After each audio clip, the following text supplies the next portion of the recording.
Kami mengucap syukur Tuhan kalau pada malam hari ini kami dalam keadaan yang baik atas pemeliharaan-Mu Tuhan. Kami percaya biar hari-hari ini kami mau mendorong hati kami untuk semakin Tuhan mendekat kepada Engkau Tuhan. Karena kami percaya Tuhan perlindungan kami ada di dalam tangan-Mu Tuhan. Apapun yang terjadi baik bagi bangsa ini, baik bagi kami semua, satu hal yang kami percaya untuk mendatangkan kebaikan bagi kami Tuhan. Terpuji-pujilah Engkau, Allah kami, hanya dalam nama Tuhan Yesus kami berdoa dan kami mengucap syukur. Amin. Saya akan membawakan tema hari ini berbicara tentang kemerdekaan yang sempurna. Saya mau katakan kepada saudara, hari-hari ini kita nggak usah membahas tentang kedatangan Tuhan yang kedua kali. Karena saya katakan kepada saudara, berbicara tentang kedatangan Tuhan kedua kali, itu sudah pasti.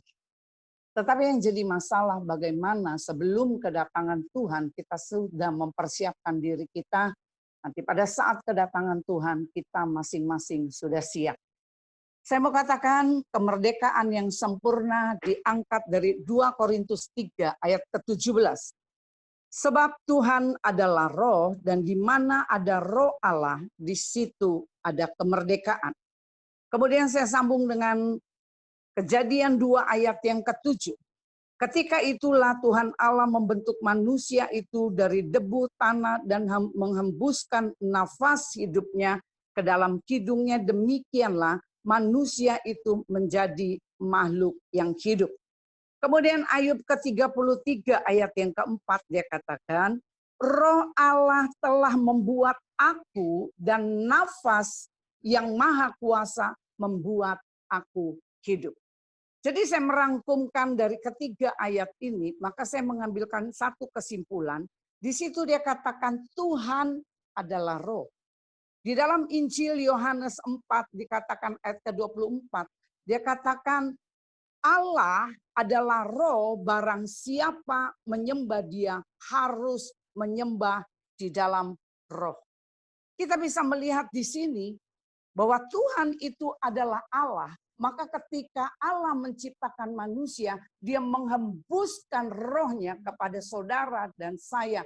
Atau dengan kata lain, dia menaruhkan rohnya di dalam hidup saudara dan saya.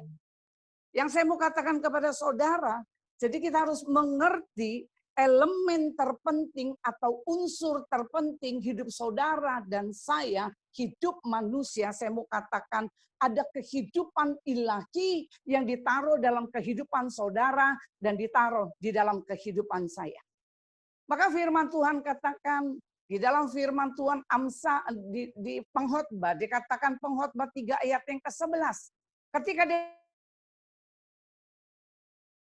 bahasa saya, dia menaruhkan kekekalan di dalam hati manusia.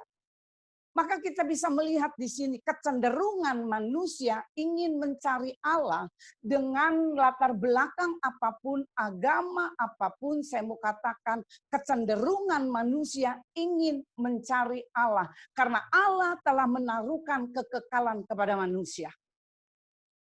Maka yang saya mau katakan kepada saudara ketika dia sudah menaruhkan kekekalan, yang menjadi masalah ketika Allah memberikan rohnya di dalam batin kita. Kemudian roh ini tertutup dengan daging kita. Ya, tertutup dengan daging kita.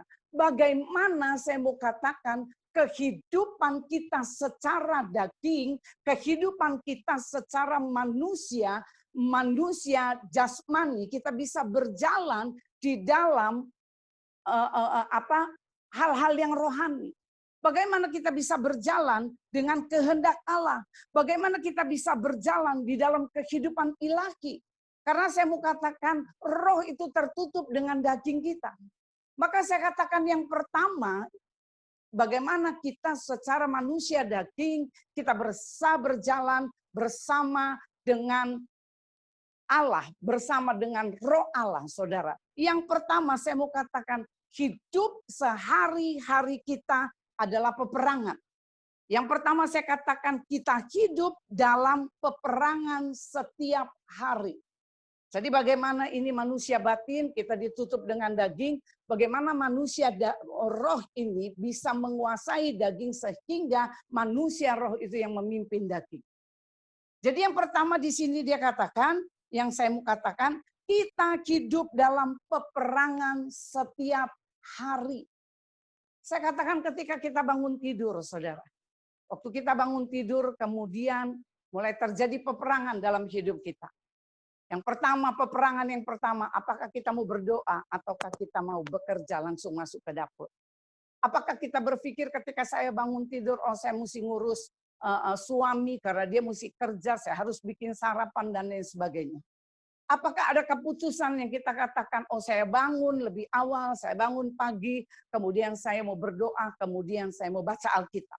Maka Paulus dia berbicara, dia katakan di dalam Roma 7 ayat yang ke-19. Dia katakan sebab bukan apa yang aku kehendaki yang baik yang aku perbuat, melainkan apa yang tidak aku kehendaki, yaitu yang jahat yang aku perbuat. Kemudian ayat yang ke-20 dia katakan, jadi jika aku berbuat apa yang tidak aku kehendaki, maka bukan lagi aku yang membuatnya, tetapi dosa yang diam di dalam aku. Ayat 21. Demikianlah aku dapat dihukum ini jika aku menghendaki berbuat apa yang baik, yang jahat itu ada padaku. 22. Sebab di dalam batinku, saya katakan sekali lagi, coba saudara garis bawahi ini, saya suka sekali. Dia katakan, sebab di dalam batinku aku suka akan hukum Allah. Di dalam batin tiap-tiap manusia, di dalam batin saudara dan saya, kesukaannya adalah hukum Allah. Tetapi dikatakan di dalam ayat yang ke-23, dikatakan, tetapi di dalam anggota-anggota tubuhku, dia katakan, aku melihat ada hukum lain yang berjuang melawan hukum akal budi dan membuat aku menjadi tawanan hukum dosa yang ada dalam anggota-anggota tubuh. Saya mau katakan begini, hidup itu adalah peperangan. Mungkin kita sudah kita menjadi orang Kristen yang hari-hari ini saya bertemu dengan orang-orang Kristen, banyak yang mengalami ketakutan, banyak yang mengalami depresi, takut sama corona, sampai tidak bisa keluar, saudara. Amat ada lagi ya, saudara, saya melihat sampai ditaruh oven di luar rumah. Jadi ketika habis belanja, ini tidak masuk akal saya, saudara, ditaruh oven. Setiap habis belanja uang dimasukkan ke oven, semua alat-alat dimasukkan ke oven, dipanaskan sebentar, kemudian dikeluarkan. Yang saya mau katakan kepada saudara, Paulus dia bilang begini, di dalam ayat ke-22, menurut manusia batin dia katakan, kesukaannya adalah hukum-hukum Allah. Kesukaan dia adalah hukum Allah. Manusia batin saudara dan manusia batin saya, kesukaannya hukum Allah. Tetapi Paulus dia katakan, aku berjuang, dia katakan, ada hukum akal budi.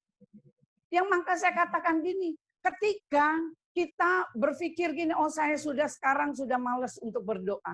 Oh sekarang kayaknya sudah beberapa hari ini atau beberapa bulan ini hampir saya tidak punya saat teduh. Kita berbicara, oh mungkin saya sudah kira-kira 1 minggu saya sudah nggak baca Alkitab. Kemudian kita punya komitmen, kita katakan Tuhan, saya besok pagi saya mau berdoa. Saya besok pagi saya mulai lagi untuk baca firman. Kemudian kita berjanji, saudara. Kemudian waktu kita sudah berjanji, kita mau katakan, kita mau baca firman, kemudian kita mau berdoa. Kemudian tiba pada besok pagi. Waktu besok pagi, saudara, ternyata hujan cukup deras. Kemudian dingin. Apa yang kita lakukan? Kita tarik selimut. Kita ngomong, Tuhan, siangan sedikit untuk saya bisa berdoa. Itu yang dikatakan oleh Rasul Paulus. Kita punya keinginan batin kita memiliki kehausan untuk memiliki satu hubungan dengan Tuhan. Tetapi berbicara di sini dia katakan akal budinya, dia katakan akal budi, dia katakan yang selalu bertentangan dengan manusia batinnya. Kemudian saya kasih contoh lagi yang kedua, saudara. Yang kedua saya mau katakan ketika ada seseorang yang mungkin melukai saudara atau yang mungkin melukai kita, saudara. Kemudian batin kita secara jujur, hati kita secara jujur, firman Tuhan katakan, ayo kamu mulai bisa mengampuni. Kita mulai katakan, ayo kamu bisa mengampuni orang yang menyakiti kamu. orang-orang yang melukai kamu. Kita mulai ngomong.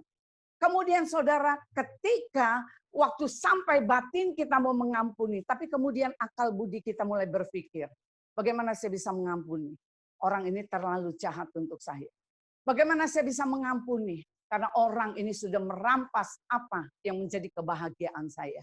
Kemudian waktu akal budi kita mulai berbicara seperti itu, maka kita nggak bisa lakukan apa-apa karena kita nggak bisa mengampuni.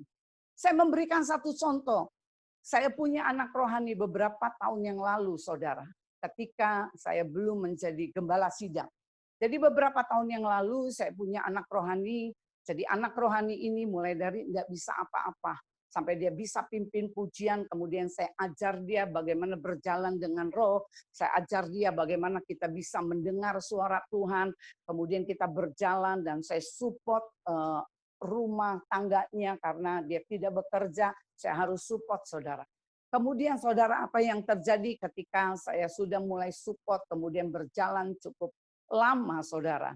Kemudian satu kali tanpa saya tahu penyebab apa yang membuat dia lakukan ini sama saya. Kemudian dia tusuk saya dari belakang. Waktu dia tusuk dari belakang, saudara. Kemudian anak-anak rohani saya yang lain dia mulai bicara. Dia katakan, tante, ini orang bocengli.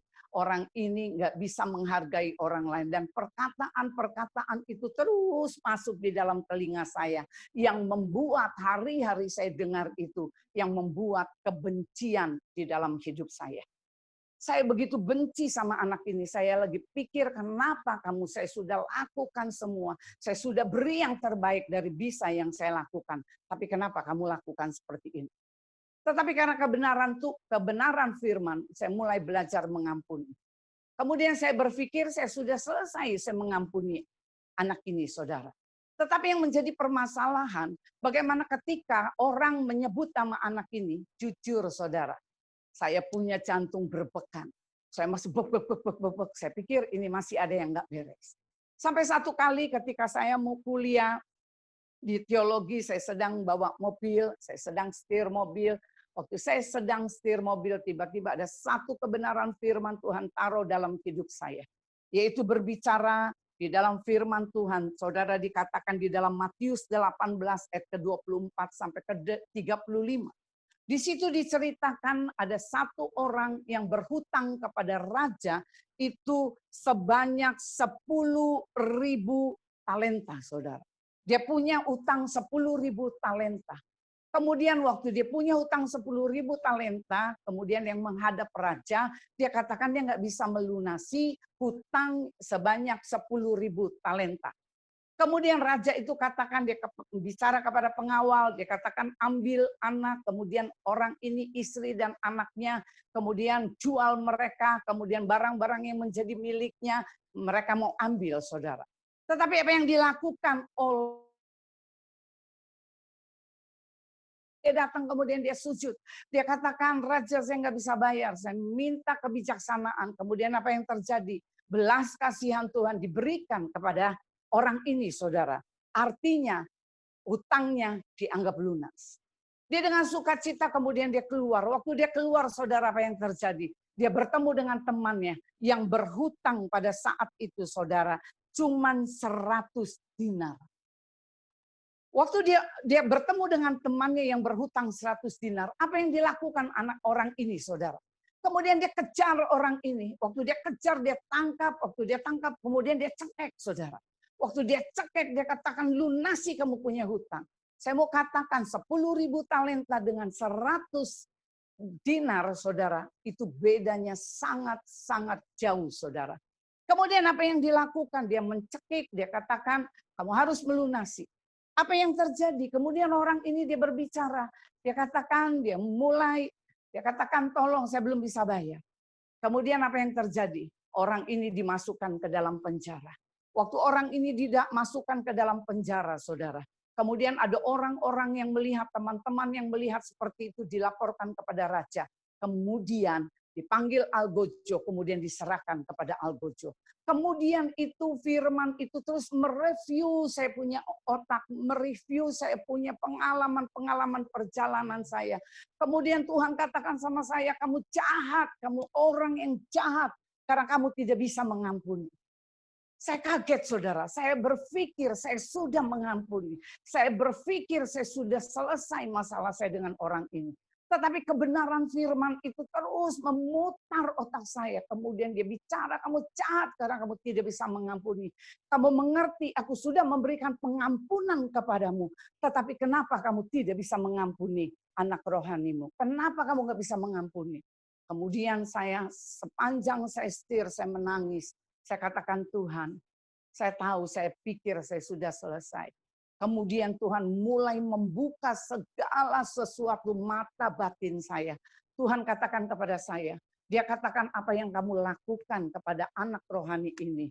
Dia katakan kamu tidak lakukan dari hatimu. Tetapi karena kamu punya indikasi yang lain untuk dia bisa bantu pelayananmu. Kemudian saya mulai kaget saudara. Seringkali kita seperti ini, rasanya kita memberi kepada orang lain, rasanya itu benar-benar itu dari hati kita. Tetapi Tuhan katakan tidak, Linda. Jadi kamu harus mengampuni. Sepanjang jalan sebelum saya masuk kampus, saya nangis, kemudian saya berhenti di parkiran, kemudian saya katakan Tuhan, selesai ini saya akan bertemu dengan Tuhan. Selesai saya kuliah, kemudian saya pulang ke rumah. Saudara tahu apa yang saya lakukan? Saya masuk ke kamar doa, kemudian saya katakan Tuhan, saya tahu saya orang yang jahat. Saya punya motivasi yang lain. Mungkin saya tidak melihat dari kacamata saya, tapi saya tahu Tuhan tahu hati saya. Kemudian saya katakan, saya jujur kalau katakan untuk suruh mengampuni, saya secara manusia tidak bisa. Kemudian ada perkataan Tuhan yang dia kasih kepada saya.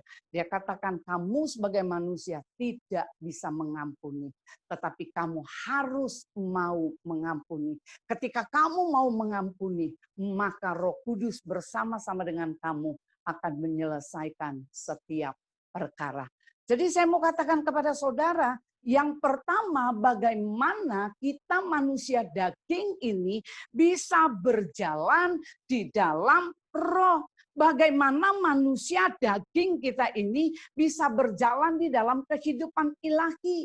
Jadi yang pertama saya mau katakan kepada saudara bahwa hidup ini adalah peperangan saudara. Kemudian apa yang dikatakan Rasul Paulus kepada jemaat yang ada di Galatia. Dikatakan Galatia 5 ayat yang ke-17. Dia katakan bahwa daging sama roh itu tidak pernah sama. Dia katakan keinginan daging sama keinginan roh itu nggak pernah sama. Dia katakan, Rasul Paulus dia katakan ayat ke-17. Sebab keinginan daging berlawanan dengan keinginan roh. Kemudian dia katakan keinginan roh berlawanan dengan keinginan daging. Karena keduanya bertentangan. Jadi saya katakan kepada saudara, keinginan daging sama keinginan roh itu berbeda.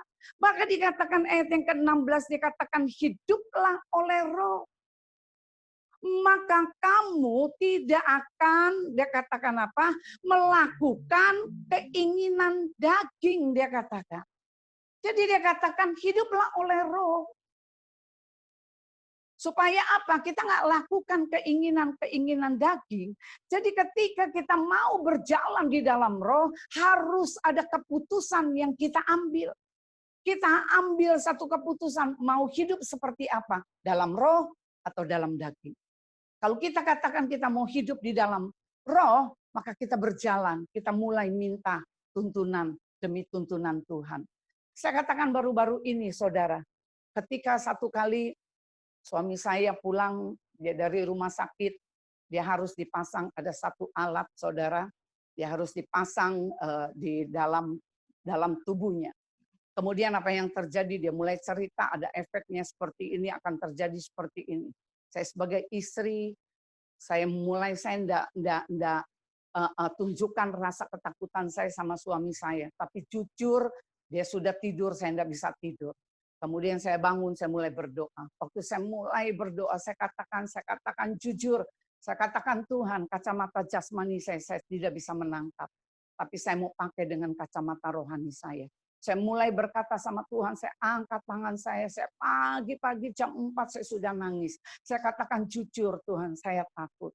Dengan kondisi seperti ini, operasi yang seperti ini, suami saya udah tidak muda lagi. Kemudian saya mulai katakan saya takut.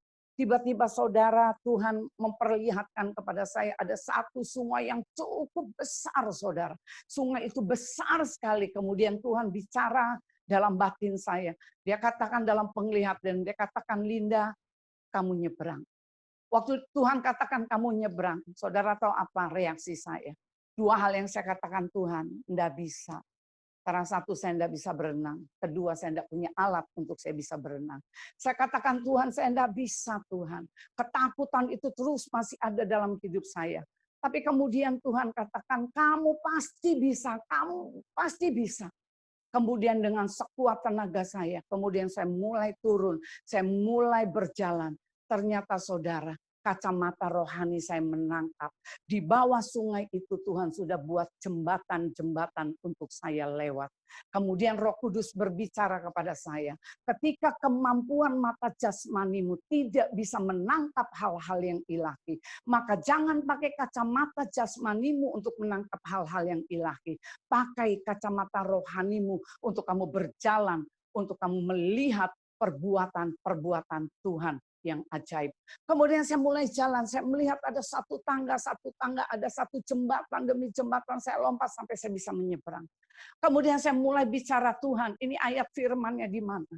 Kemudian Allah menyampaikan kepada saya, dia katakan, kamu ingat bagaimana Joshua, ketika Joshua ingin menyeberang sungai Yordan, dia menjadi takut saudara. Tetapi apa yang dilakukan Joshua ketika dia menginjakkan kakinya, ketika dia mulai mengambil satu tindakan, dia menginjak sungai Yordan dan sungai Yordan itu terbelah menjadi dua.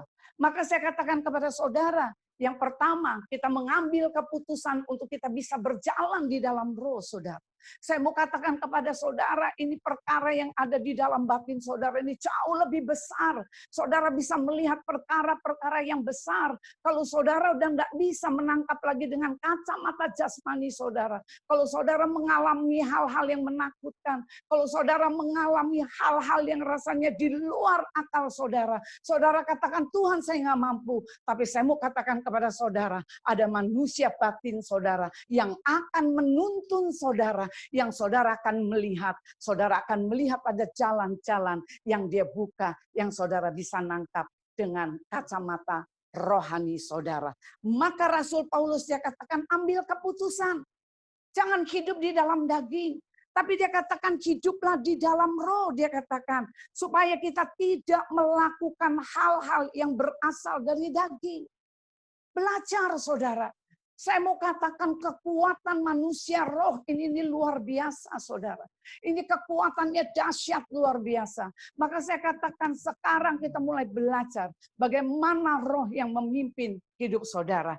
Kemudian yang kedua yang saya mau katakan, bagaimana kita manusia daging ini kita bisa berjalan dengan kehidupan yang ilahi. Yang kedua, kita harus memiliki satu hasrat akan kekekalan, saudara. Kita memiliki hasrat akan kekekalan. Maka firman Tuhan untuk memiliki hasrat akan kekekalan dituliskan di dalam Matius 22 ayat ke-37. Di situ dia katakan, kasihilah Tuhan Allahmu dengan segenap hatimu, dengan segenap jiwamu, dan dengan segenap akal budimu. Itulah hukum yang terutama dan yang pertama dia katakan.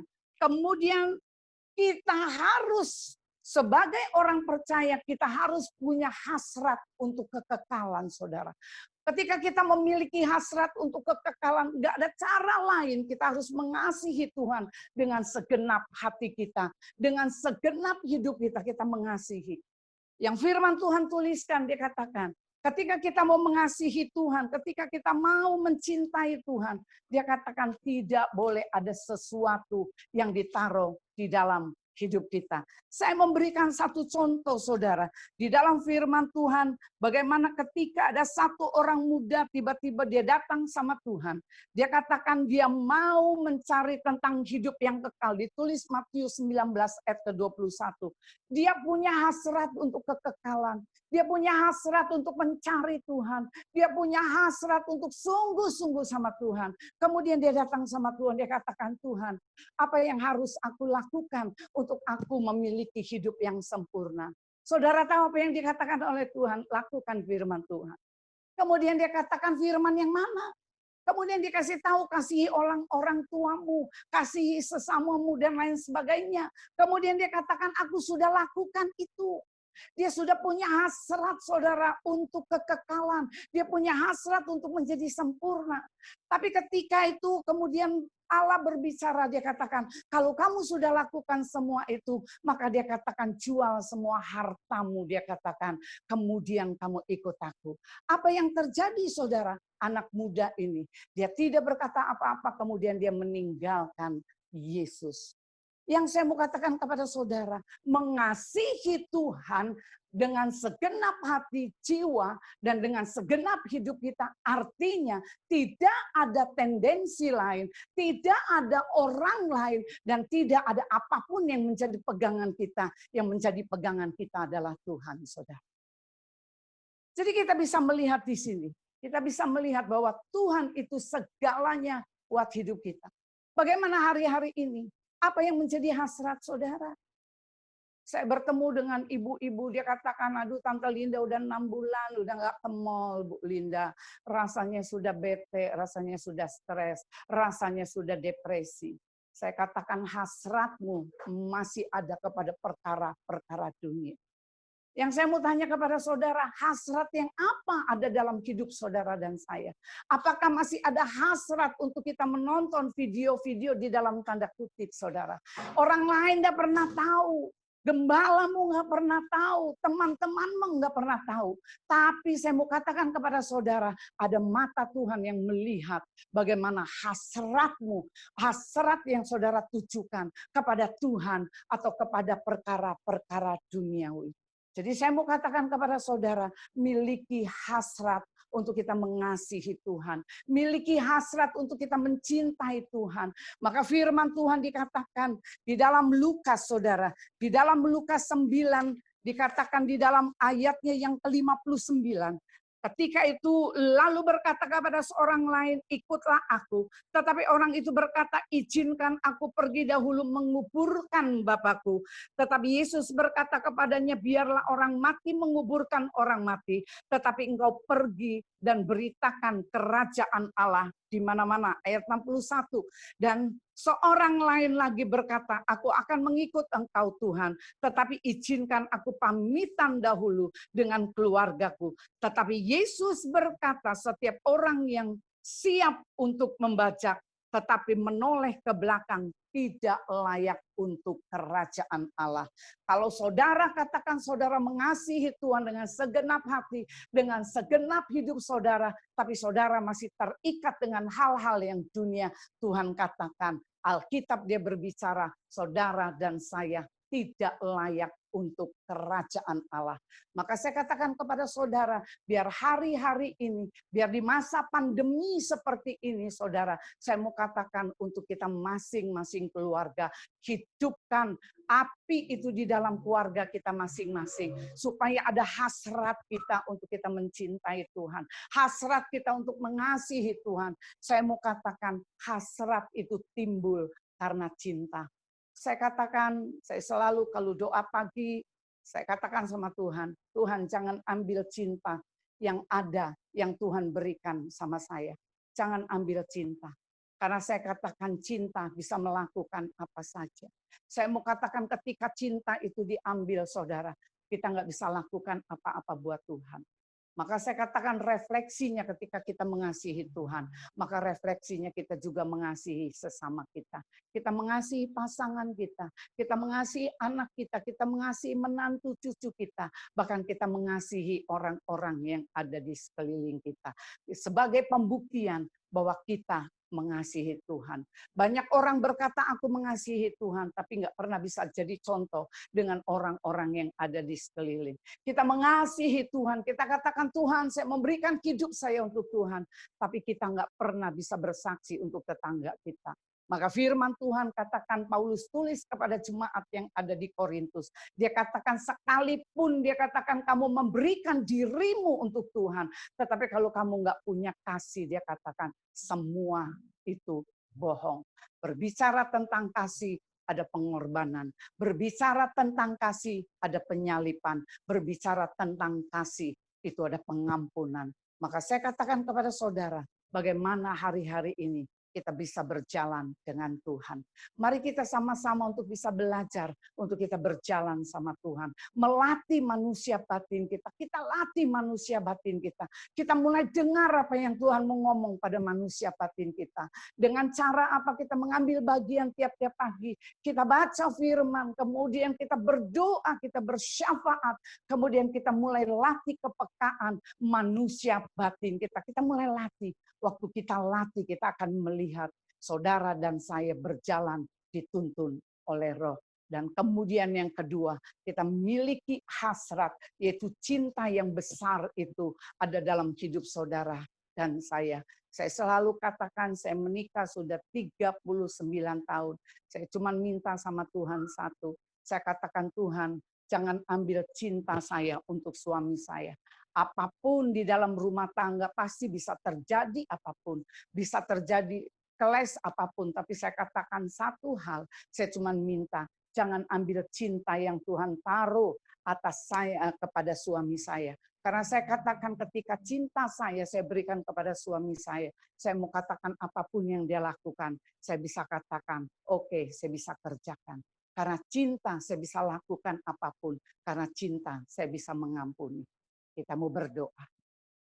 Terima kasih Bapa, kembali pada malam hari ini.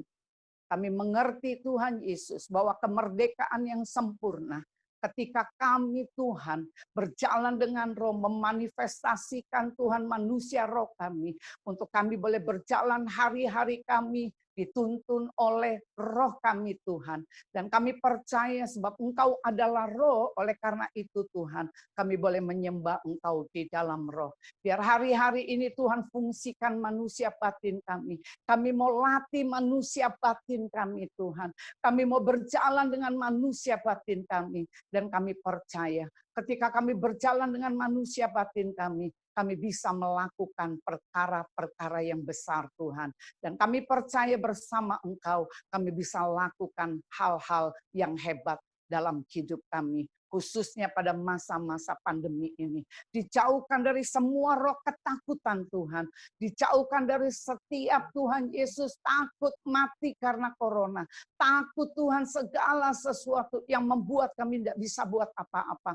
Hari ini Tuhan aku berdiri selaku hamba-Mu Tuhan. Aku perintahkan keluar semua roh ketakutan. Sebab Allah tidak pernah memberikan kepada kita roh ketakutan. Dan Tuhan kami percaya pada masa pandemi ini. Jangan membuat kami takut tentang masa depan kami. Dan jangan memberi kami khawatir Tuhan tentang anak-anak kami. Tapi karena kami tahu hidup kami sudah diatur oleh Engkau. Biar kami boleh berjalan dalam tuntunan-Mu hari lepas hari Tuhan. Terima kasih Bapa, terpuji-pujilah Engkau. Hanya dalam nama Tuhan Yesus kami berdoa dan kami mengucap syukur. Sama-sama katakan amin. Tuhan memberkati.